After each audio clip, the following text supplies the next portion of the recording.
പരാജയങ്ങൾ ഉണ്ടാകുമ്പോഴും ജീവിതത്തിലും ബന്ധങ്ങളും ഒക്കെ നമ്മൾ തോറ്റു പോകുമ്പോഴും നമ്മൾ കുറ്റം പറയുന്നത് ഓപ്പോസിറ്റ് നിൽക്കുന്ന വ്യക്തിയാണ്.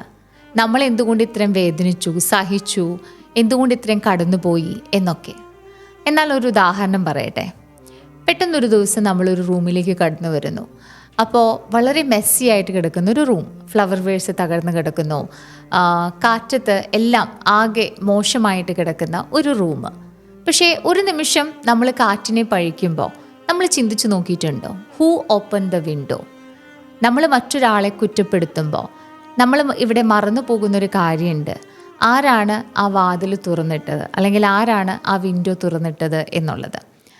നമ്മൾ പൂട്ടേണ്ട ചില വാതിലുകൾ തുറന്നിട്ട് പോയതോ അല്ലെങ്കിൽ നമ്മൾ കൊടുത്ത ചില അനുവാദങ്ങളോ ആണ് നമ്മളൊക്കെ അനുഭവിക്കുന്ന ചില വേദനകളുടെയൊക്കെ അടിസ്ഥാന കാരണം എന്നുള്ളതാണ്.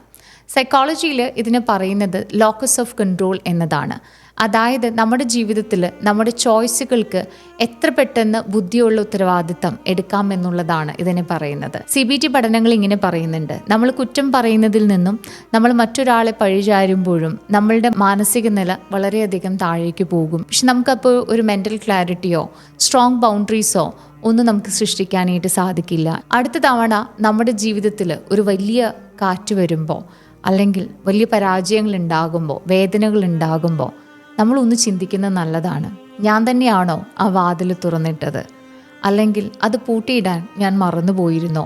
ആ ധൈര്യവും അല്ലെങ്കിൽ അറിവും സമ്പാദിച്ചാൽ ഒരു പക്ഷേ നമുക്ക് തന്നെ നമ്മൾ പ്രൊട്ടക്റ്റ് ചെയ്യാൻ സാധിക്കും എന്നുള്ളതാണ്. മറ്റൊരാളെ കുറ്റപ്പെടുത്തുന്നതിന് മുമ്പ് ഞാനും ഇതിനൊരു ഭാഗമാണ്, അല്ലെങ്കിൽ എനിക്കും റെസ്പോൺസിബിലിറ്റി ഉണ്ട് എന്ന് മനസ്സിലാക്കണം.